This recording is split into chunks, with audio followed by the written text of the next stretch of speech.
Well, hello, folks out there in YouTube land. Got a big show lined up for you. Let's get right on into it. All right, getting this started a little bit late. Stuck at work again.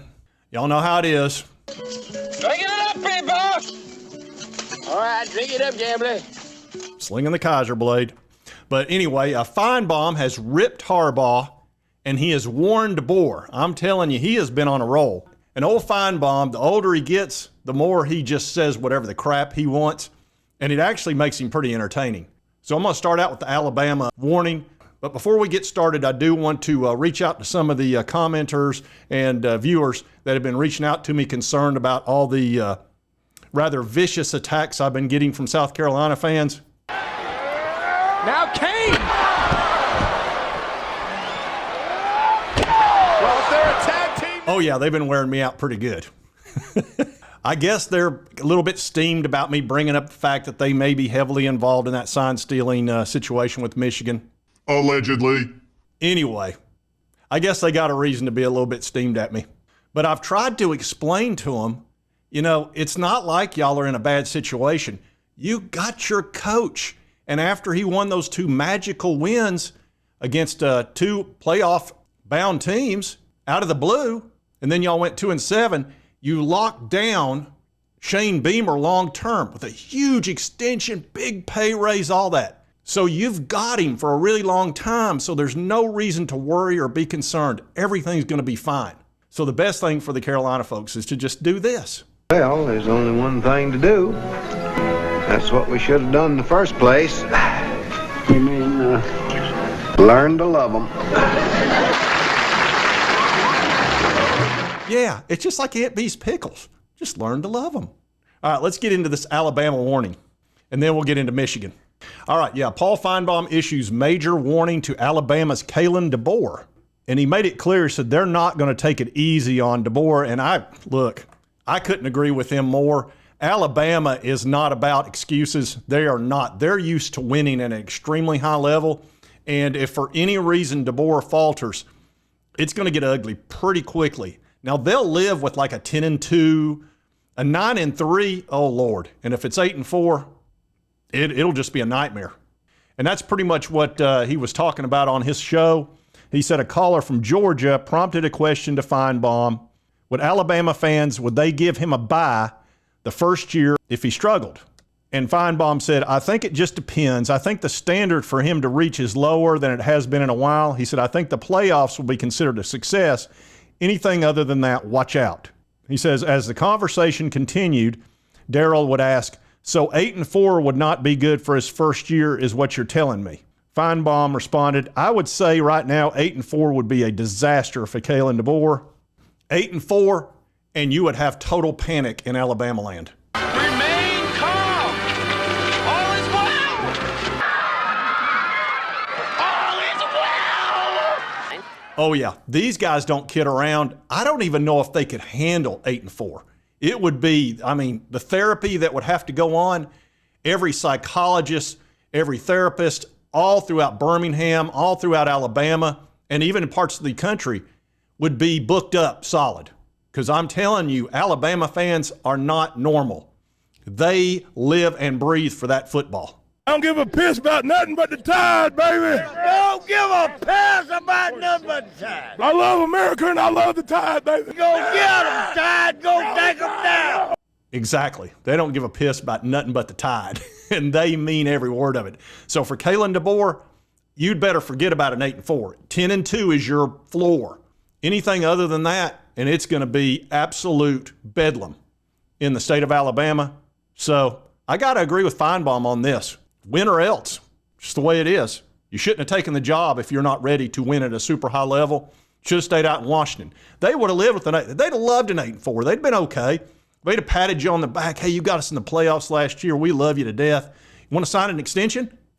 But in Alabama land, they're going to start putting Mayflowers in front of your house.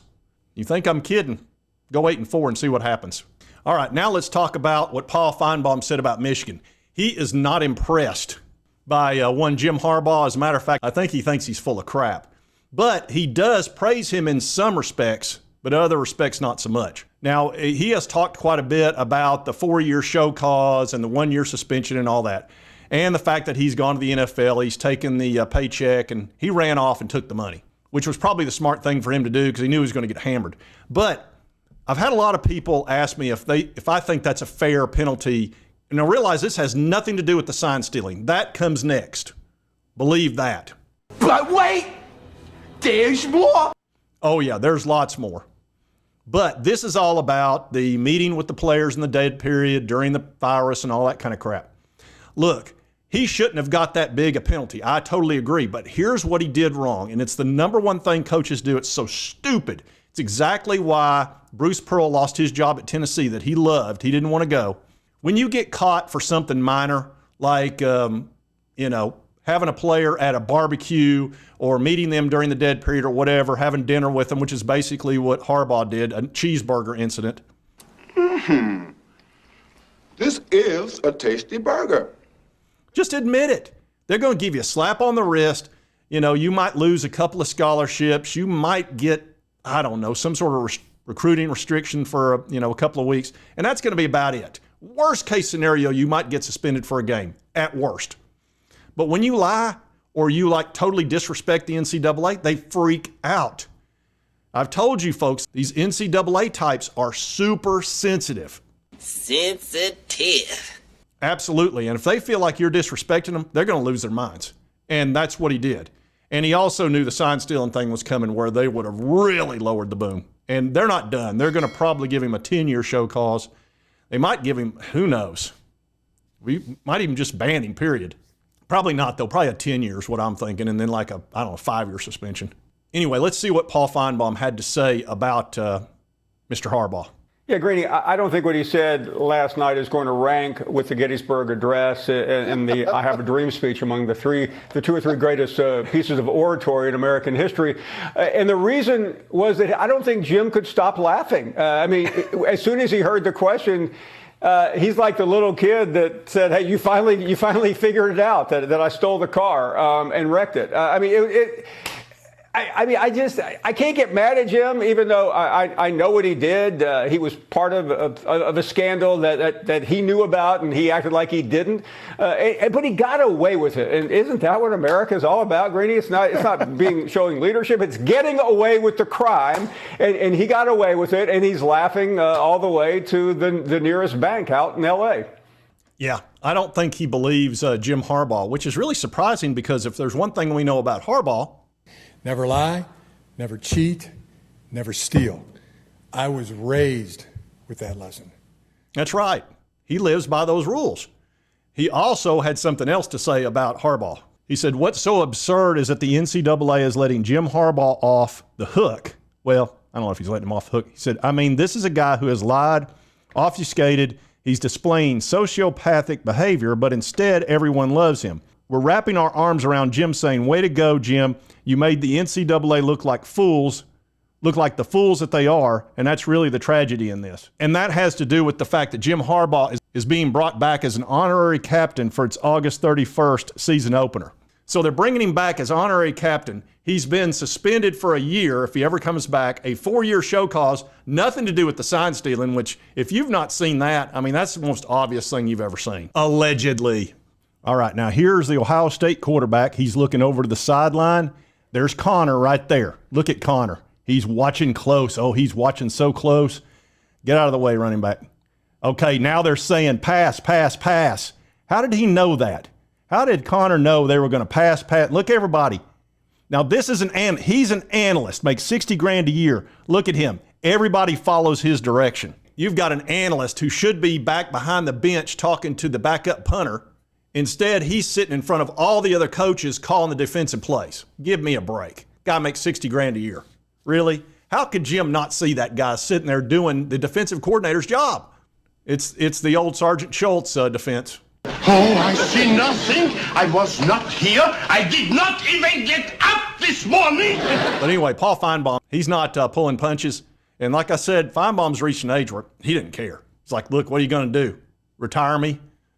He's already to that point anyway. So he's going to say what he wants. I actually like that about him because he's not tethered. ESPN's not pulling strings on him. He's going to do what he wants. And makes him pretty interesting. Makes the Paul Finebaum show a lot of fun. Anyway, if you like this content, be sure to hit that like button. Lets me continue to cover all these big sports stories. If you've not subscribed, hit that little button right there. Doesn't cost you a dime, helps me out, and it'll make it easy for you to get my videos. See, there's something in it for you, not just me. And right over here is a video YouTube thinks you'll enjoy based on your viewing history. And we'll see you next time on Sports Talk Jay, unless those South Carolina folks get me.